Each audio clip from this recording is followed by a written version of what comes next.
Genghis Khan अचानक महल, यानी सोमनाथ ने इस खूनी दरिंदे को महल में बुलाकर अब अपनी शक्ति का प्रदर्शन आरंभ भी कर दिया। भवानी सिंह, मेरे आका का जानी दुश्मन, अगर आका ने इजाजत दिया होता तो आज ही से जहन्नुम भेजकर इसके खून से नहा लिया होता।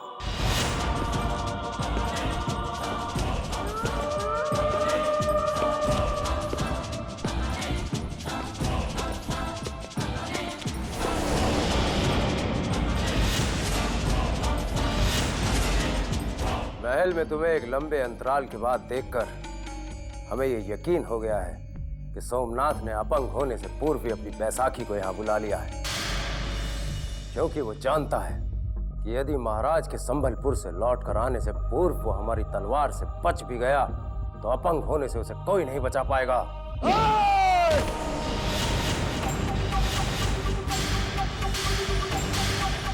यदि आज के बाद हमारी निगाहों के सामने ये पंजा उठाया तो हम इस हाथ को ही उखाड़ कर फेंक देंगे।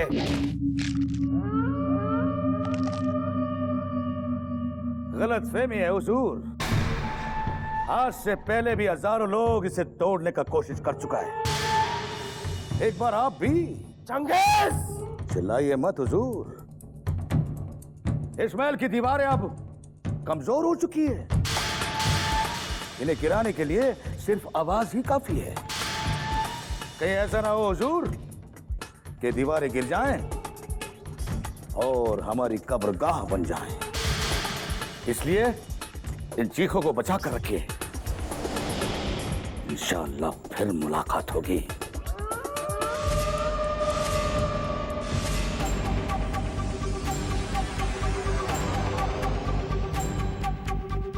इससे पहले कि पानी सर से ऊपर निकल जाए, हमें सोमनाथ और उससे भी पहले उसके इस खूनी दरिंदे चंगेज खान को ठिकाने लगाना होगा। अन्यथा ऐसा ना हो शिवगढ़ का ये महल भी हमारे हाथ से निकल जाए। हुजूर, चुनारगढ़ के भगोड़े योद्धा पकड़े गए, सिर्फ इतनी ही सूचना देना शेर खान, नहीं तो अपनी तलवार से शर्म से अपना ही सर काट लेना, या फिर हमारी तलवार तुम्हारा सर काट देगी। हुजूर, ना वो भागे और ना ही पकड़े गए, लेकिन अभी अभी हमारे मुखबिरों से पता चला है कि वो शिवगढ़ के तिलस्मी जंगलियों में कहीं भटक रहे हैं। असत्य चाहे लाखों कोशिशें कर ले, अंत में जीत सत्य की होती है। तेज सिंह, तुम्हारा रूप लेकर उस अय्यार केसरिया ने हमें भटकाने की बहुत कोशिश की, लेकिन हमारे भाग्य प्रबल निकले, इसीलिए हम बच गए।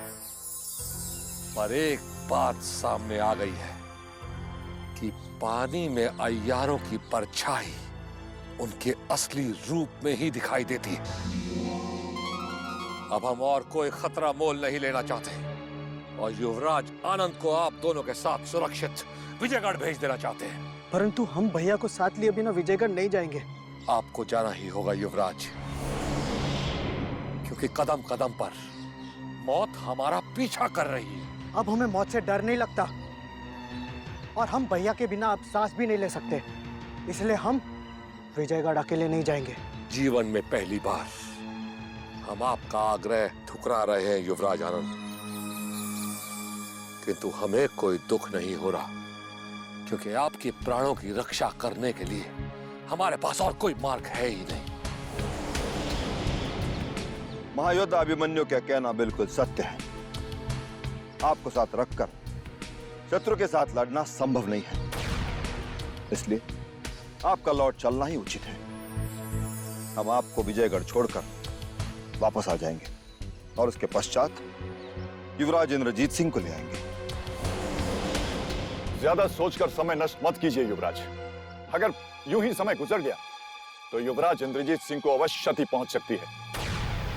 हम आपको वचन देते हैं कि आपके विजयगढ़ पहुंचते ही हम आपके बड़े भाई इंद्रजीत सिंह को अवश्य आपके पास सुरक्षित पहुंचा देंगे।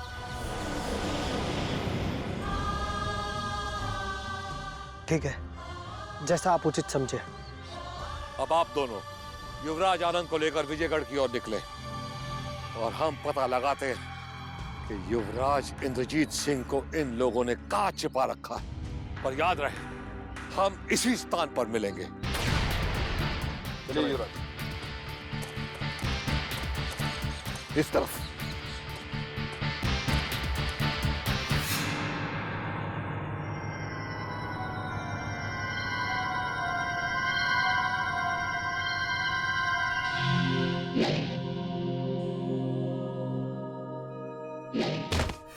हुजूर, हुजूर, हुजूर गजब हो गया। महारानी कलावती महल में किसी भी समय पधार सकती हैं। यदि तुमने ये अशुभ सूचना हमें एक क्षण पूर्व दी होती मृदुला, तो हमारे तीर का निशाना बदल गया होता। अब शीघ्र बताओ, कहीं महारानी कलावती के साथ राजकुमारी किशोरी भी तो महल में प्रवेश नहीं करने वाली हैं? जी हुजूर, राजकुमारी किशोरी भी साथ आने वाली है। और अब ये मत कहना कि महारानी के धर्म पिता का ढोंग करने वाले वो पंडित जगन्नाथ भी अपने मनहूस कदम लेकर महल में प्रवेश करने वाले हैं। तुम्हारी खामोशी हमें बता रही है कि पंडित जगन्नाथ भी महल में आने वाले हैं। आपका अनुमान गलत नहीं है हुजूर।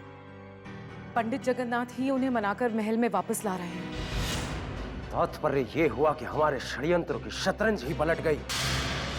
अब तत्काल ही हमें महारानी और राजकुमारी की सुरक्षा व्यवस्था अपने हाथों में लेनी होगी।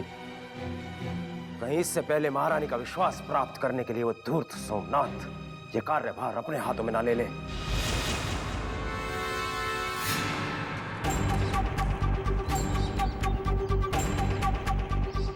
जिसका अंदेशा था वही हुआ।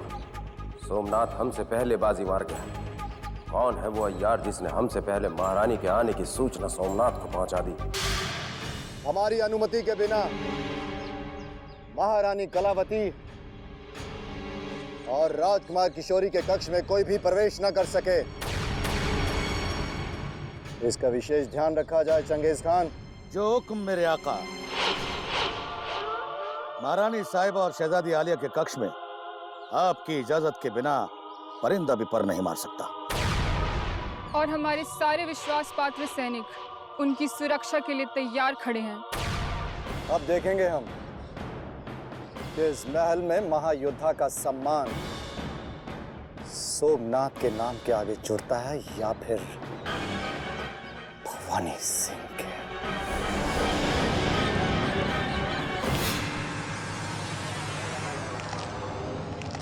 सोमनाथ, एक मयान में दो तलवार कभी नहीं रह सकती। ये हम तुम्हें पहले भी कह चुके हैं और आज फिर दोहराते हैं। महारानी के कक्ष में वायु भी हमारी अनुमति के बिना प्रवेश नहीं कर सकती। फिर किसी और की क्या बिसात है? रुक जाओ चंगेज खान, रुक जाओ। ये मत भूलो कि हम अपने प्रतिद्वंदी से मुकाबला सदा ही अपने बल पर करते आए हैं। तुम्हारी भुजाओं में इतना बल नहीं सोमनाथ कि हमारी तलवार का सामना कर सके। यदि महारानी के आने का ये क्षण टल जाता तो हम तुम्हें तुम्हारे ही रक्त से नहला देते। पूरे विश्व में ऐसी कोई तलवार नहीं बनी जो महायोद्धा सोमनाथ के नाखून पर खरोच भी डाल सके। किंतु बहुत निकट समय में हम तुम्हारे सर के साथ साथ तुम्हारे अभिमान को भी चकनाचूर कर देंगे सोमनाथ। कह देना अपने भाई महाबली बद्रीनाथ से कि तुम्हारी चिता में आग लगाने की तैयारी आरंभ कर दे। किंतु कफन की चिंता ना करे, क्योंकि वो भवानी सिंह स्वयं शमशान में तुम्हें पहनाएंगे।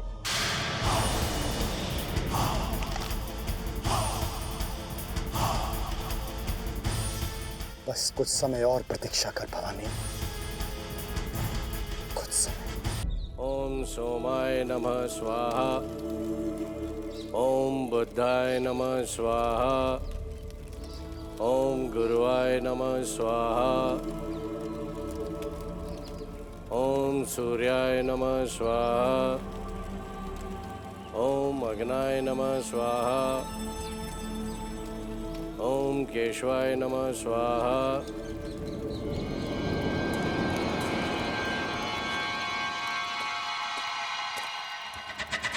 ओम सोमाय नमः स्वाहा। ओम मंगलाय नमः स्वाहा। ओम बुद्धाय नमः स्वाहा। गुरुदेव, गुरुदेव,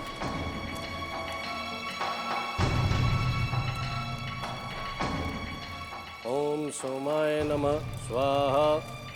ओम मंगलाय नमः स्वाहा। ओम बुद्धाय नमः स्वाहा। ओम गुरुदेव नमः स्वाहा। गुरुदेव। ओम शुक्राय नमः। गुरुदेव।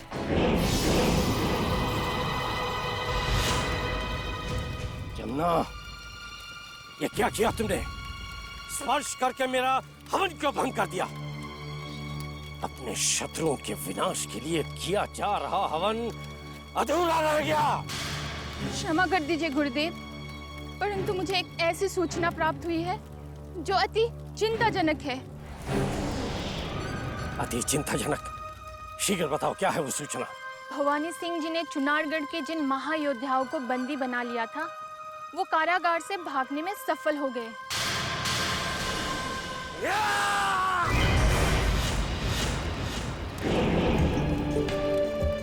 कोई हवन, कोई पूजा चंडी के काम नहीं आ सकी। मैंने सोचा था चुनारगढ़ के योद्धाओं को कारागार में विष मिला भोजन खिलाकर उनका अंत कर दूंगा और महाराज के आते ही चुनारगढ़ के महल में आक्रमण करने का ऐलान कर दूंगा, परंतु मेरी योजना पूर्ण होने से पहले ही ध्वस्त हो गई।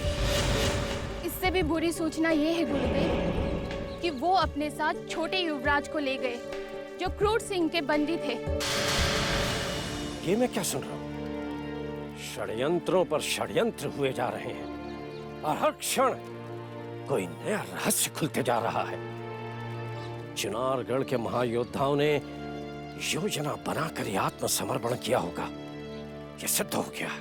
अब एक और अशुभ सूचना देनी रह गई है, यदि आप अनुमति दे तो। अशुभ, अशुभ, अशुभ? आज का दिन ही अशुभ है। हमारे हवन में विघ्न का मतलब इस बात का संकेत है कि महल में कुछ अशुभ होने वाला है, अनर्थ होने वाला है। बताओ जमुना, शीघ्र बताओ, क्या शुभ समाचार लेकर आई हो तुम? सूचना कुछ ऐसी है गुरुदेव, बस अंतर केवल इतना है कि महाराज के स्थान पर महारानी कलावती अपने साथ राजकुमारी किशोरी को लेकर शिवगढ़ लौटकर आने वाली है। महारानी कलावती अचानक क्यों संबलपुर छोड़कर शिवगढ़ महल में आने वाली है? और अब उस युवराज इंद्रजीत सिंह का क्या होगा, जिसे मैंने महाराज को जीवित सौंपने का प्रण किया था? और अब तक महाराज शिवदत्त संबलपुर में बैठे क्या कर रहे हैं? वो कब तक लौट कर आएंगे? यदि तुम्हें इसके बारे में कुछ सूचना है तो शीघ्र बताओ, अन्यथा चले जाओ यहाँ से।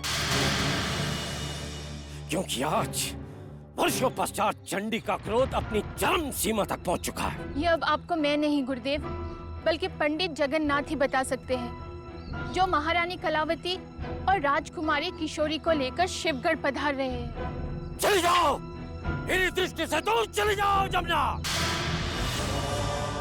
पंडित जगन्नाथ, तो चंडी की चाल को काटने के लिए महारानी कलावती तो क्या अपने समस्त देवताओं का पहरा भी शिवगढ़ के अभिशप्त महल में बिठा दे, तब भी तुझे पराजय, पराजय और सिर्फ पराजय के सिवा कुछ प्राप्त नहीं होगा।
महारानी,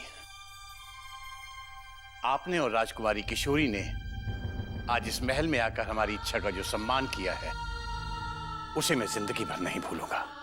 हमारे मन में आदर और सम्मान है पंडित जी, इसलिए आपके आदेश का पालन करना हमारा प्रथम कर्तव्य था। आदेश नहीं महारानी, आग्रह। आप नहीं जानती, आपकी अनुपस्थिति में शिवगढ़ तो जैसे अभिशप्त सा हो गया था। ग्रहों की दशा और दिशा दोनों बदल गई।